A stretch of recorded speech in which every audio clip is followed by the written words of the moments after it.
Thank you all for coming to Menstrual Health Through the Five Senses.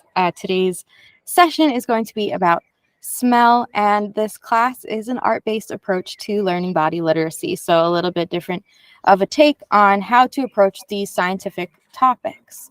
First off, I invite any of you to talk about smell and whether you've noticed smell with your menstrual cycle at any point. Is it a sense that you're familiar with? Do you notice changes in smell?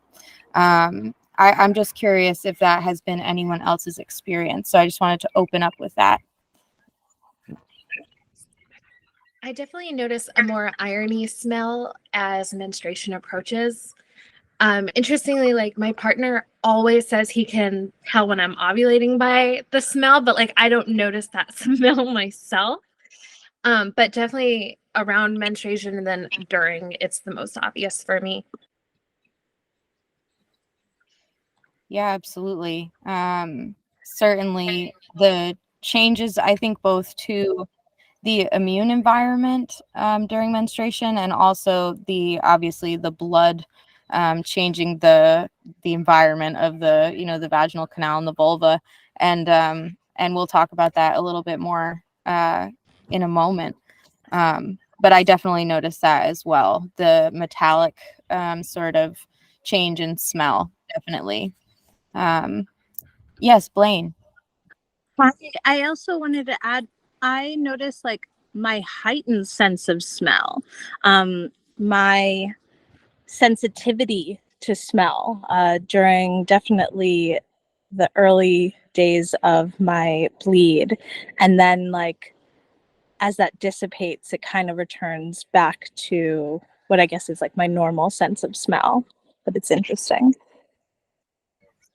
Yeah, absolutely. I think we're just learning more about how these sensory parts of the body are interconnected with hormones and the endocrine system. And so, yeah, I think there are points where you have maybe certain sensitivities to smell, like more heightened sense of smell, and also more aversion to smell. And we see that with pregnancy too, right? So that again changes the endocrine environment, and then the body reacts, like the senses react differently during that time. And we're just like, oh yeah, we think of it as like kind of this normal thing in pregnancy that you're going to have these, different sensitivities and aversions. But on a smaller scale, that's happening with the menstrual cycle too, right? So that's really cool that you notice that. Absolutely. That is, definitely connected to estrogen and progesterone and like what they're doing at different points in the cycle. Awesome. Thank you so much for, sharing that. So if anybody else has any contributions here to, how you're activated by smell throughout your menstrual cycle, feel free to jump in. I'll just give you a moment before we move on. So again, this is Menstrual Health Through the Five Senses. Today is our third installment. So we're talking about smell. We already talked about sight and touch, which I guess I started with those because they're more of the obvious ones, the ones that you think, oh, like in order to perform fertility awareness or to understand my body or even my sexuality, maybe I need sight and touch. But we don't really think about these last three as much. So I think these are arguably the more fun, creative, parts of this course, because we get to really dig deep and think about this a little bit more. So if you don't know me, my name is Nicole. I'm a menstrual health educator who began charting my fertility back in 2015 and then eventually started talking about it publicly. I'm also an artist, and so I'm making work about menstruation and about my cycle at various points. And I've been blogging and teaching a lot in the past few years. And I also run an herbal apothecary where I really focus on preventative health and also sexual and reproductive health. So that's what keeps me busy. And if you want to access images for our time here together, this is in the chat as well, but you can go to learnbodyliteracy.com. And there's just some helpful graphics there that can help you conceptualize what you want to make art about today, about smell and your menstrual health. And so this course is basically born out of a short book that I wrote called Fertility Awareness Through the Five Senses. because I was curious about how we could talk about fertility through these, very basic, universal kind of ways, right? Just at the site of the body, through the senses. Anyone can essentially enter, whether you're young or old, through that. And so I wanted to make more work about the sensory aspects of having the menstrual cycle, essentially, as a part of our lives. And so I'm going to start off here by talking about the smell of cervical fluid. It's one of the main things that we are observing in fertility awareness method. And so we have to talk about how it changes the smell of the vagina and the vulva. And so cervical fluid is actually responsible for changing the pH of the vagina. And it does this, which results in a cyclical change in your smell. And this is normal and healthy. So having a menstrual cycle, we think of sort of what's a healthy vaginal pH, right? But when you actually look more closely at it, because of these changing hormones, the smell is actually changing and the pH is changing on a cyclical basis based on the changes from the endocrine system that are guiding it. So in the infertile phases of your menstrual cycle, your cervical fluid is going to consist mainly of immune cells. And your vaginal microbiome is the colony of good bacteria that basically protects that environment. So they're tasked with doing all of the protective measures of making sure that no other microbes are able to colonize the area and become dominant. And so this will result in a smell that is tangy and sour or sort of fermented. And the vagina is kept acidic by this process. Some people compare this to the smell of yogurt or sourdough bread. So you may notice a more acidic smell. And on the right here, we can see an image of, under a microscope, of cervical fluid from the infertile phases that comes from these crypts called the G crypts. And they contain lots of lymphocytes and leukocytes. And that's what you're seeing, those little dots are your immune system. And so they are dominating the vaginal area, the whole canal, the groin, the vulva, and they are keeping control of these other harmful microbes by essentially dominating the whole space. When you enter your fertile phase, though, your cervix is going to secrete a different type of fluid at this time. And this actually changes the vaginal pH to more of a neutral from acidic. So we'll look at the pH scale in a moment, but essentially neutral is in the middle of the scale and acidic and basic are on either end. And so it's actually going to change the vaginal environment to more of a neutral. And so that's going to result in less of that acidic smell. Some people even describe it as sort of being like a sweetish smell. And so after you ovulate, the fertile process is now concluded. Your body is going to go back to having an acidic dominated vaginal microbiome. That tangy acidic smell will return. And then it's important to note that any variation of this is considered normal, right?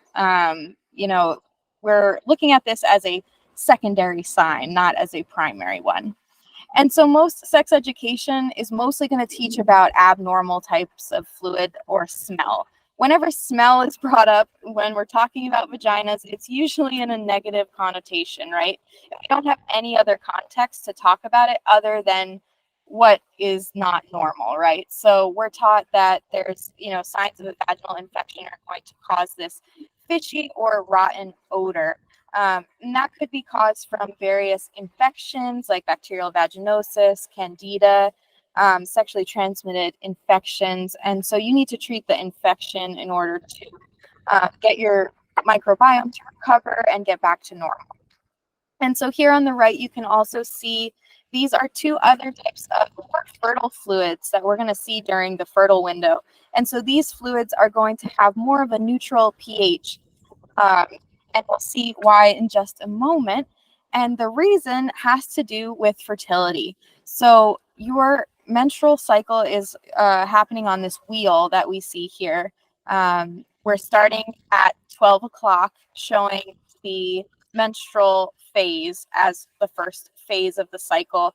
And this is when blood is exiting through the vaginal opening, right? So during this time, you have Got some wind picking up.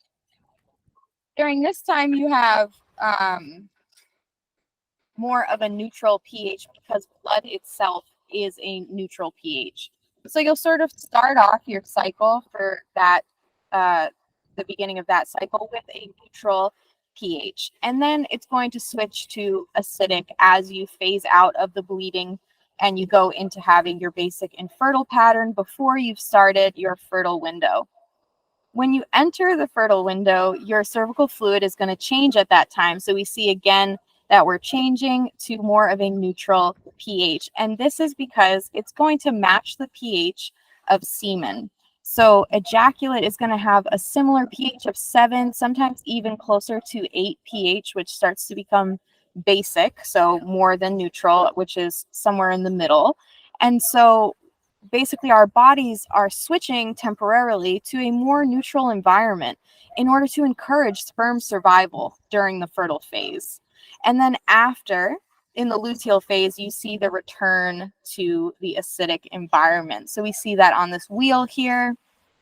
And we're also seeing it here through the changes in the cervix. So the cervix is opening and releasing cervical fluid.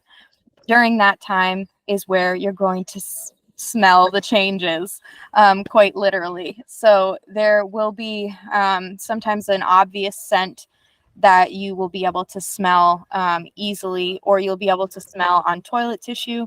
That is essentially the result of the release of cervical fluid. And so here you can see the pH scale starting with neutral in the middle, and our vaginal microbiome is going to fluctuate somewhere between 3 and 7. This is the general realm from acidic to neutral that we should be in. And I also wanted to put this graphic in here, which shows us what's happening to the immune system at the site of the endometrium. So now going inside and looking at the uterus instead of the vaginal and vulvar environment.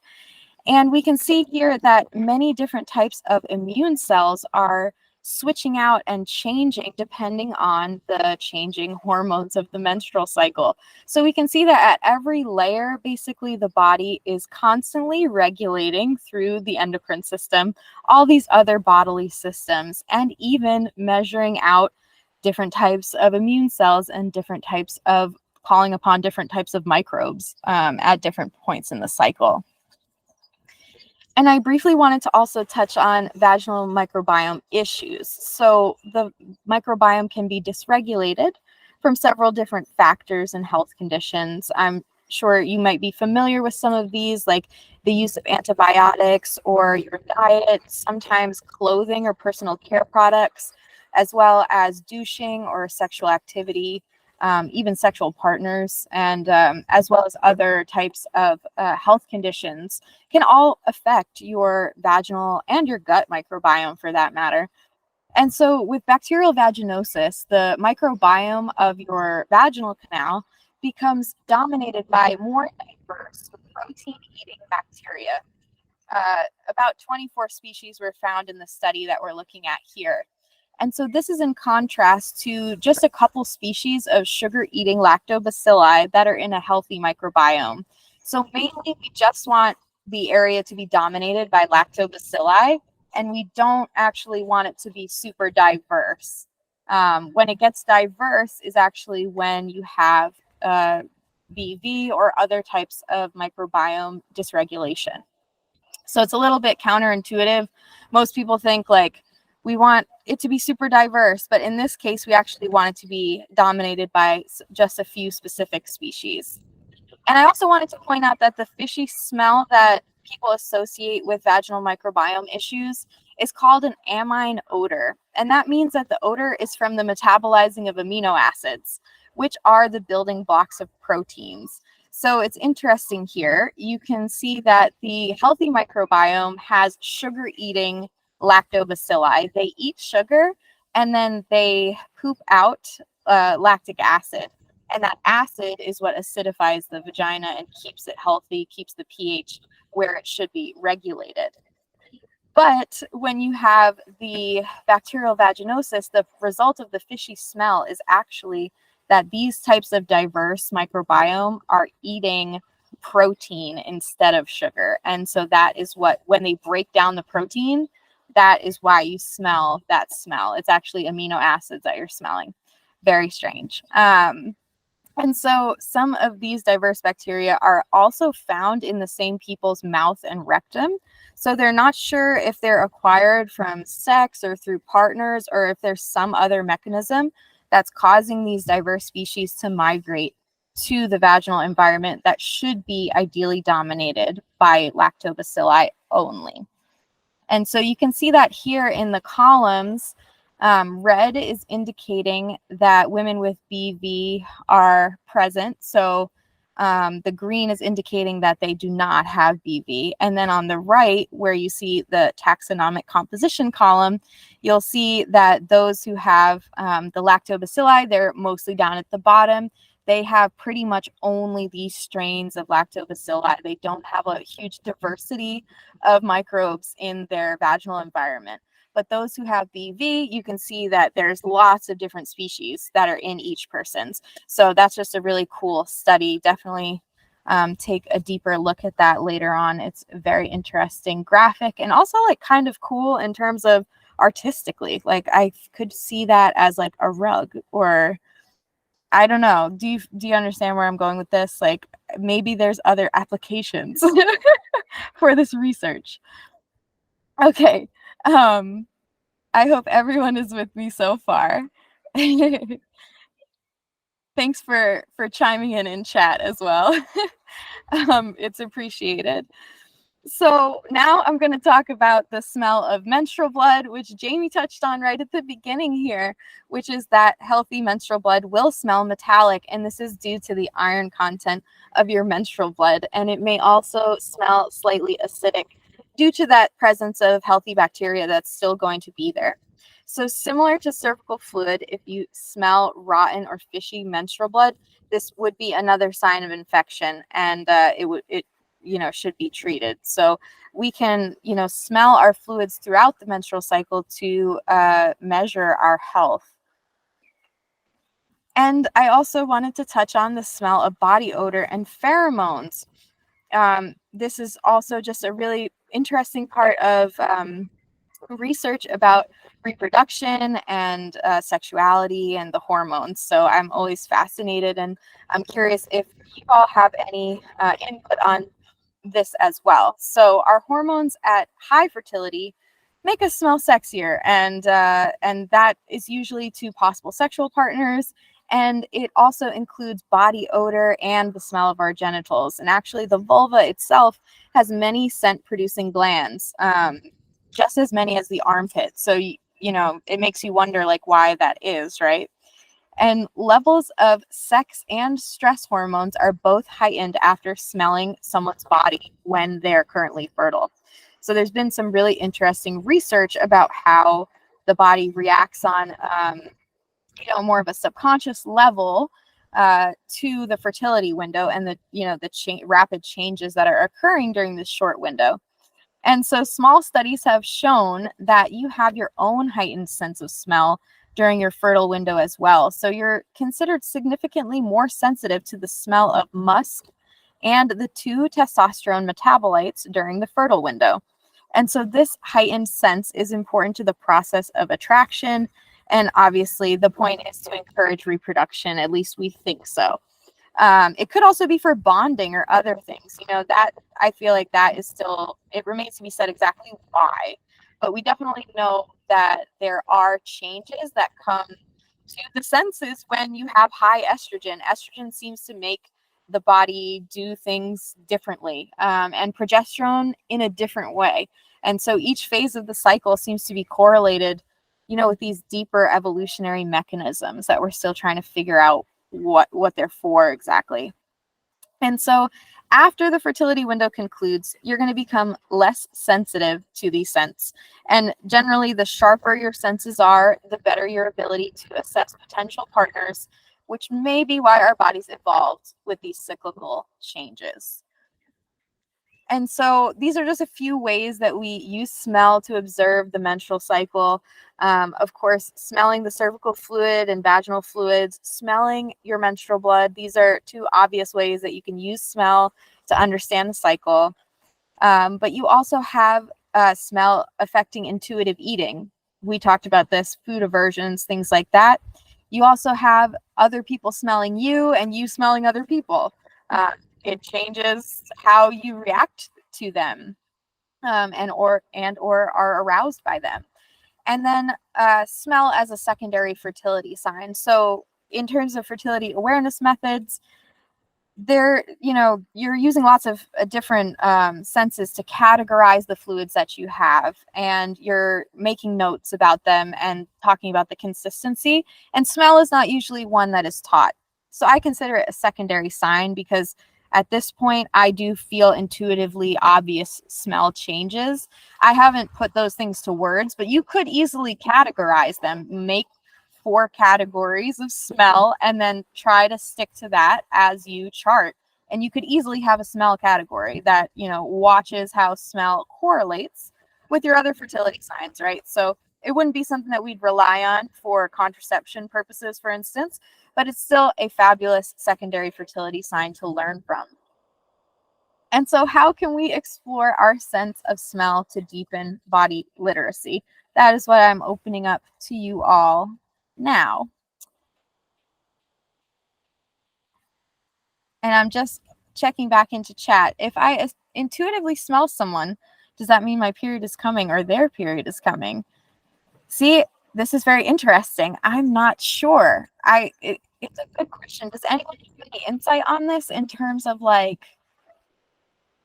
do you notice the smells of others? Talk to me. I've heard from friends that their partner knows when their period is a couple days off because they start to smell that iron that you sort of mentioned. So I don't know if maybe what you're smelling, is it also affected by the cycle, whether you're smelling something like period blood or I've heard people say that when they don't grow or when they grow their armpit hair out, the scent at ovulation is unmistakable. And I don't have any first experience with that. But again, maybe that's just another smell that, if you were to kind of write one word characteristics, maybe throughout the cycle, you could actually track these things. Yeah, absolutely. I think that's just super fascinating. I've never gone a whole cycle doing a daily smell change, but I have heard from other men that they can also smell pre-menstrual. So not just menstrual, like the actual blood itself, but that there's some sort of smell change that is available before the actual menses occur, which is kind of interesting. I wonder if they could guess their partner's smell within a 3-day window or something like that, if that could be studied in depth more, and what that means. And it's interesting too to think about how it affects sexuality as well, because generally humans have sex across the menstrual cycle, not just during times of high fertility like some animals that would be adhering much more strictly to it. So it's interesting that we still have these very animalistic mechanisms of these smell changes and what they signify, but that also we may do some other behaviors that maybe are not so reproductively focused.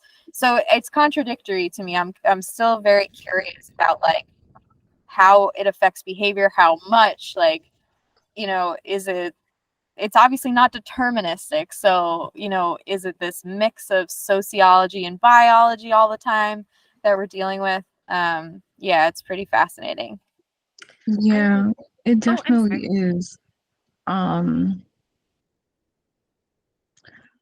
I hugged my friend and she was like, "Are you smelling me?" And I was like, "No." So then I went to smell her. And that's why I asked, because it was just weird. I'm like, "What? Am I smelling you? What?" So I smelled her. So now it got me thinking yo, were we like syncing up? Like, was she on her period? Because I know she was wearing a whole sweatshirt. It's giving, bitch, I'm on my period. So yeah, I definitely want to take this into my life and explore with it more. Um, yeah. And I definitely want to smell my period more. Like usually I smell myself, like even when I'm not on my period, just to make sure and understand. But this definitely like encourages me more to like deepen that relationship, like write this down, make a date, and really like dive deep into that because we go on with with all of our lives and it's just like we kind of forgot how you forget how your vagina smelled like by 8 in the morning to 9 p.m. You don't fucking remember until you fucking go down there. But yeah, this got me all excited. This is a great talk. Oh gosh, thank you so much for coming. And I love what you had to say just about how life sort of encourages us to conceal our whole menstrual life. So like the experience of having our body all aspects is sort of, it's supposed to be like, smell is a really good one because it's supposed to be fragrance over, right? We're supposed to just perfume over it so that we don't acknowledge the changes that are happening. Not only do we not acknowledge the changes, we don't acknowledge that it's happening at all. So We literally put perfume on it. Exactly.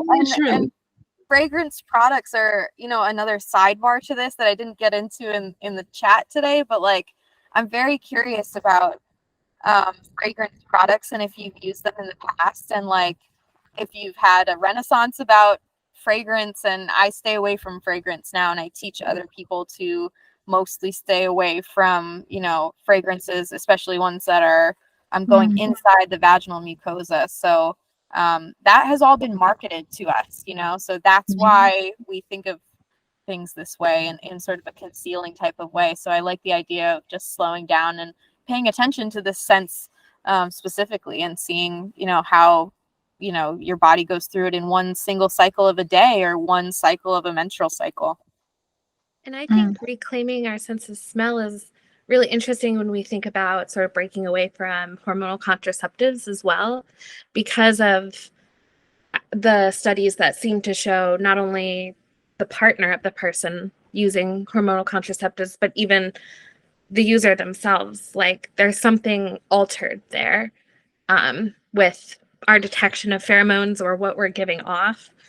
So yeah, I think that's really interesting. Oh, I had something that I was thinking about when we were talking about fertile smells.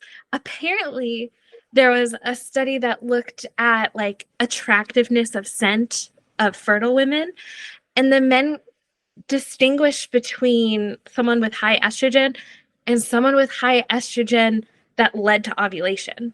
Like they found those people slightly more attractive, and I don't know what the difference there is. But I just thought that was so interesting, like when we're talking about being fertile, but then, being fully fertile and the difference in smells there too. Wow. Okay. So that's talking about just within the fertile window, that there are even differences within the window. Yeah. As it crescendos and gets to like its peak points, and maybe the other hormones are interfering too, like LH or testosterone have some impact on it as well. Yeah. It's interesting. Wow. I feel so powerful now about my vagina. Oh my God. And I want to be vulnerable with my vagina right now. Is this a safe space where I can be vulnerable? Because I feel like in spaces where we have a vagina, like we're very hush hush about it. And I'm just like, nah, we need to talk about it. Like vaginas got issues. Vaginas are hard. This shit is fucking crazy. Like what? Oh my God. Like anything. My vagina is very sensitive and I don't usually yes, a lot happens. It's very sensitive. It responds to so much. And it's not something where it's just quiet. Like vaginas can get very loud and they don't fucking play. Like I wore some lingerie to bed and it was just all up in my coochie. I fell asleep. Bitch, for days, my vagina has been screaming at me like, bitch, you know we free our coochie every night. Why did you do this? Why did you do this to me? So And it's she was just like, communicating man, back to you. I love this. Yeah, there was a whole dialogue going a on. whole conversation. And that's another thing about our bodies and the way we smell and smelling other things. Like, it's just we're communicating. And I wrote it down like, okay, do not wear that to bed. I can't use many body washes. Like Dove used to be really sensitive for me. Bath and Body Works made me like just completely just itch. Like I don't know what's in that stuff. Um, Honey Pot has one, and it's okay, but honestly, at this point, I don't use any soaps. I don't like to use too much. It's just marketing, and our vaginas, we just need to leave them alone. They do the work for us. I don't know why we're doing extra stuff. And I feel like I have this constant battle with my vagina all the time, just from the messages I've been learning and what I know about my vagina and sense and feel and what my vagina already is and what it brings. And honestly, it can be fucking emotional at times. And I can feel so alone because it's just like, this some real ass shit I just want to talk to people about. Like, you know, it's one of the things that we kind of it's connected to us, but it's so disconnected. Like, I'm just thinking, like, how is your vagina? You don't ask that. That's a real ass motherfucking question. Because that will tell you everything about another person. From my fucking hormones. Where are we at? What stressors we got? Diet? Like, what's happening? You know what I'm saying? No, Yeah. 100%. Like your comments are appreciated because it really goes to show that it's such a fundamental part of who we are and how we exist in the world, and of course, smell is a part of how we experience it. So I just love that you're getting real with your body and connecting in that way, and that we're doing it together. I think the togetherness part is a huge component. I see all the time people just asking for support and for more community and support groups spaces. And so I was hoping that this class would also serve that purpose because it is such an approachable way to learn about these concepts just at the site of the body through our basic experiences of doing our day to day. So thank you so much for being here and participating. And now we're going to talk about how to make some art um, together about this topic. And so the community engagement portion of today, the participation is optional, but of course encouraged. So you're welcome to share your art making screen. I'm about to do that in a moment. Just switch up my screen so that you can see me making some art. And any documentation of your art making is appreciated. Thank you so much. So we're just going to do a few warm-ups to get us started. I'll give everyone a chance to gather their materials for a minute or two. Just take a moment to absorb all that information. I know it's a lot just talking about the cycle. It's tons of new information for a lot of people. So take your time getting set up. And then we're just going to do some short warm-up exercises. I like to do these to get our juices flowing about what we want to talk about today in terms of smell. I have one particular idea for myself, so I'll share that with you in a moment. But we'll just take a second to get all of our items here pulled up.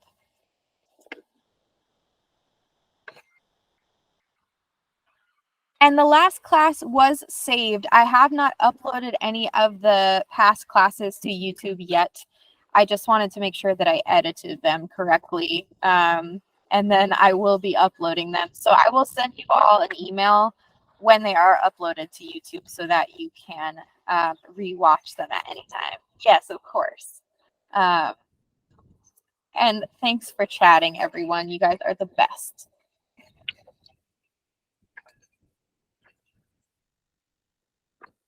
Wow. Wind picked up here today. Breezy.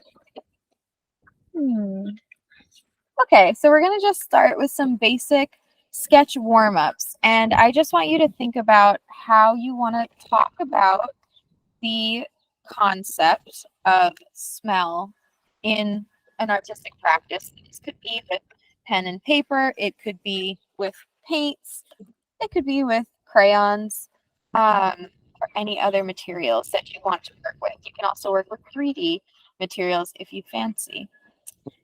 And we're going to just start with a single line sketch. So take your pen to paper and basically just take 1 minute here to not pick your pencil up off of the paper and sketch out your earliest thoughts on smell. Okay, so we're going to take that minute right now.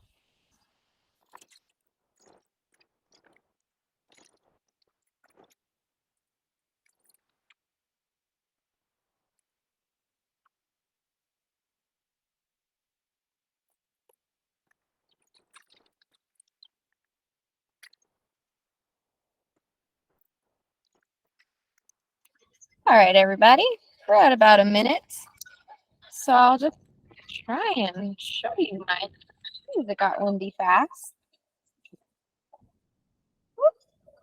Okay, so mine's actually just going to be the menstrual cycle wheel, and I'm going to try and press different flowers into the different phases. So mine is just a sketch of what that's going to look like, basically just warming up my wrist. Does anyone else have any ideas for their art making today? Does anyone want to share what they're working on? So I've got from the coloring book the different menstrual phases. And not only do I like usually use different herbs and teas during those times, but I figured I could like play with the smell of them and the visuals and sort of color and then glue and just kind of work with that. I love that. That's such a cool idea. Yeah, like to show the different, herbal uses at the different phases. And also it kind of like makes 2D into 3D. I like that. And it's using smell items, which I also really love. A couple years ago, I saw an artist that did these sort of smell studies. They were like small sculptures, but they were all very smelly. And so you were supposed to like smell them. And so now I always think of like the element of smell in a sculpture and like what the implications of that are. So yeah, I love that idea. And I did borrow some phrases that people just sort of shared as we talked, but that vaginas can be loud. I don't know. I feel like from a smell but also visual perspective, that's sort of an interesting thing to explore here. So I did kind of write that real nice and big on there. Vaginas can be loud. Quote of the day. Cheers. All right, cool. We're going to move on to our 2-minute sketch. So you can use the same sheet of paper or something else if you'd like. Basically, you can pick your pen up off the paper now. Just kind of sketch out basic shapes for your sketch. Any other details that you want to add to this project that you're going to work on. So we'll take that 2 minutes right now.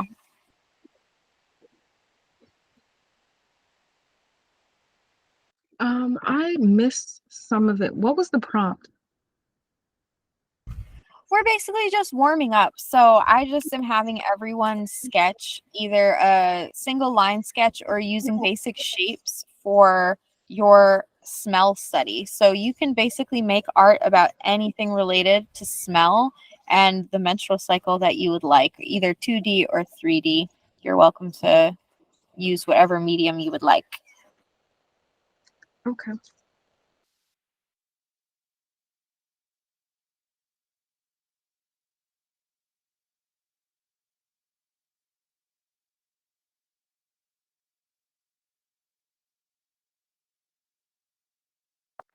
Okay, I think we've hit 2 minutes. So now we're just going to move on to basically planning or experimenting with your smell design. And then we're just going to move right into the smell study, which is basically taking the next 20 to 30 minutes to play with smell, see what types of smells you can infuse into your art making today. And you're welcome to do this with any of the materials that you have on hand. So I'm just going to switch here to a place where you can see me playing around, and we'll take the next 20 to 30 minutes to work on our art pieces, and then we'll reconvene at the end, talk about what we did before we close out for the day. Okay, so I hope everyone is just chilling, relaxing, and I'm going to get to work.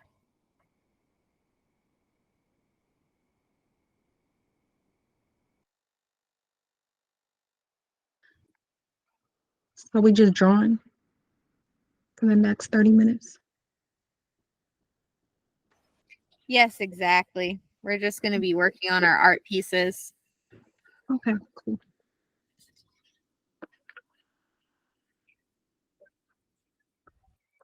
Hello, everyone. I'm just checking back in to see how everybody did. I finished up my study. If you take more time, please take all the time you need. But we'll start now discussing a little bit about everyone's projects. So would anyone like to share before I go ahead and share mine? I've got mine. So this is Vaginas Can Be Loud. And what I've done is, I don't know, I started kind of by, I thought I was going to do like particular smells, but I really kind of just went with like color and what herbs I use for different cycle phases. And I really like how the follicular uterus and the ovulatory one came out, because they're often shown as like blooming and beautiful, but really, if we look at the hormones of ovulation, it's kind of chaotic and messy. And my piece definitely shows that. But it smells good. You know, I really just got into sort of the overwhelm of it all. Not only like trying to apply all of these different scents, but then just how messy it all is. And it just gave me more appreciation for sort of, you know, the proliferative phases of our endometrium and the shedding at menstruation, and how all of these things are considered messy, but like they're beautiful. So yeah, I really got in my head about that, and it felt really good. Wonderful. Well, thank you so much for sharing, because I really enjoyed, getting to see your art. And I just love working with natural materials. I did something similar, so I'll show you all that. So here I took from the coloring book that I released last year, and I'm just getting to play with all these pages now, which is so much fun. So this is the same menstrual wheel that we saw from the presentation talking about the changes in pH. And so I went around the garden today and I grabbed a bunch of different flowers, and I wasn't sure how they were going to transfer in terms of ink, like how well they were going to transfer. So I started off with like a flat pounder. It's just like a shea butter glass jar that I was using to pound it. And then I also just started to use my fingers at some point. So I just wanted to acknowledge that as well, that like I came in with the idea of using a tool, but then I ended up just having to like get my hands dirty anyway. So it's another fun part to me of art making, where you're really just getting in touch with your physical senses when you're making. And that is just, so rewarding to spend time with, and to learn more about my own sense of touch through the aspects of actually making this thing. So I try to use sort of the yellows and reds to delineate the different sections of the pH scale across the cycle. So I kind of started with a purpley kind of one here, and then I switched to yellow flowers, which came out this really cool kind of green color. I kind of like how it looks. And then the ovulation, I went with more of a magenta flower, so it's a little bit lighter. I don't know if it can really be seen. This one's a little darker than that. And then I tried to create like, what I was focused on here was the transitions, because I was thinking, you know, I teach fam and like we're all about categorizing rules, fulfilling rules. Everything is like data, everything all organized. And so the body is a spectrum. The body is not like turn on, turn off. Like everything is actually moving in, you know, like phases, and spectrums of things are changing day to day, not actually hard line, like one day it's this and the next day it's that. And so what I was trying to do with this was sort of soften the markers, the delineating markers between like where menstruation begins and where the follicular phase begins. So I was trying to sort of rub together to sort of erase the black lines that are demarcating the graphic, and to create more of a transitional type of look to it, so that you can see that the body is in transition. I think what spurned that in my head was that we were talking about how partners can sometimes smell menses before you actually menstruate. So maybe the smell, you know, here at the end of the luteal phase, maybe I draw it in a little bit more, you know, shaded in the luteal phase, because maybe the smell is sort of changing a little bit early. So yeah, that's where I was going with this one, just trying to have fun with it and explore what these changes are in my body and in my artwork. So yeah, that's what I got for you today. Thank you so much. And does anyone else want to share their art piece or even what they're working on without sharing your screen? That's totally fine as well. Just would love to open the floor to anyone else who would like to share before we wrap up here today. I could share. One of the things that I was thinking about is how throughout this whole conversation is kind of how I think there's this default that nothing smells like anything. I think it's like indoors. There's kind of this default where it doesn't smell like anything unless you've perfumed it, unless you've lit a candle, or unless you're cooking. I think there's kind of a default, no smell is like a clean interior. And thinking about how maybe that's not always the default. Like when you're outside, I think we've kind of trained ourselves not to smell our environment a lot. And how, I mean, some people can smell the weather, some people can smell like amazing things when they're accustomed to that. So I was kind of thinking about maybe part of the reason that we can't really identify the changes in our cycle as well is because we're not as practiced doing it. So I can, my artwork looks like a little child scribbled it, because that's kind of what it was like. I kind of was doing the, like, you know, in cartoons when you have the like smells come up, but they're all connected. So, and then I was looking at the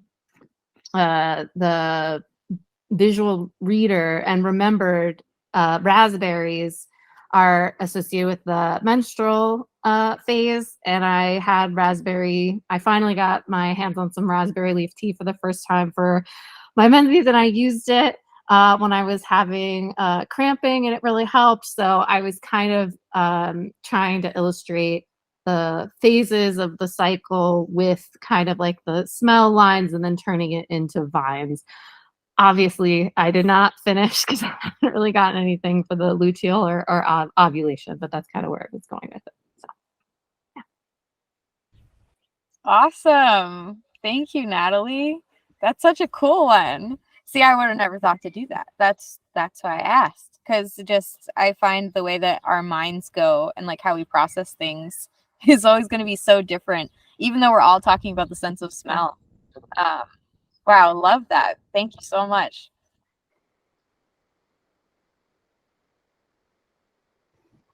I'll share. Okay, so yeah, so this is what I have. I was kind of doing some other stuff while I was doing this. I was making dinner, and I incorporated that into my art as well, and just felt every sensation, the smell of the pizza, and that kind of inspired all of this. So I have some rose water, so I sprayed it on this paper, and this right here is candle wax. I just poured and just moved the paper around, and it created this shape. And it smells really good. Smells like the candle wax and the rose. Um, yeah. And yeah, I feel like this part kind of represents like how I see the how you pronounce it? Like all the Microbiome, yeah, you got yes, all the bacteria and everything that happens inside. Um, and then I drew some lines, and this part right here, I was kind of just feeling the sensations of my palm on the paper and just moving. So this is what I created. And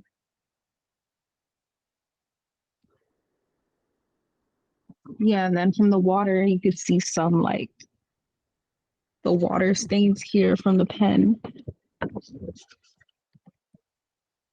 Wow, And yours yeah, is so sensory. It's like you were really taking into account your tactile senses and like using smelly items that were around you to infuse it. I really like that. The candle wax is a nice touch. thanks. Wonderful. Okay, so I'm loving, just everyone's expressions of smell and just trying to slow down and get a better handle on how you interact with your smell on a daily and cyclic basis.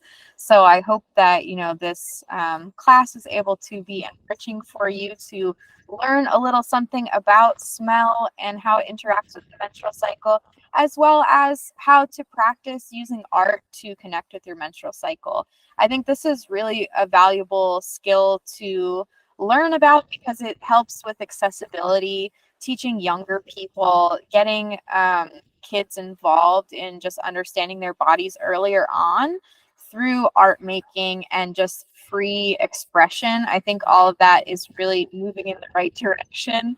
So I hope that, if you have a chance to share the visual reader coloring books with younger people in your life, that you do, and you can always download any of the images from the books online for free, and you can disseminate them to those who wish to color and learn from the book. So I hope that you enjoyed this third installment of Menstrual Health Through the Five Senses.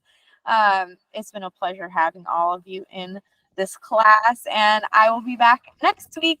I have two more coming up. Next is going to be taste. So we'll be talking more about nutrition and deliciousness also, and how our menstrual cycle impacts how we taste. And it's kind of a two-part because smell impacts taste, right? So we kind of did the setup today of learning about how smell is, impacting how we experience the world in our menstrual cycle. So next time we'll take it to taste, and we'll see how those two things are interacting, smell and taste along with, the other elements of body literacy. So we'll do taste and then we'll do hearing last. So that one I think will also be interesting because we'll be talking about listening to your body and how we use our sense of hearing in fertility awareness. So I am going to close out for today, but thank you all so much for being here. It's been a pleasure.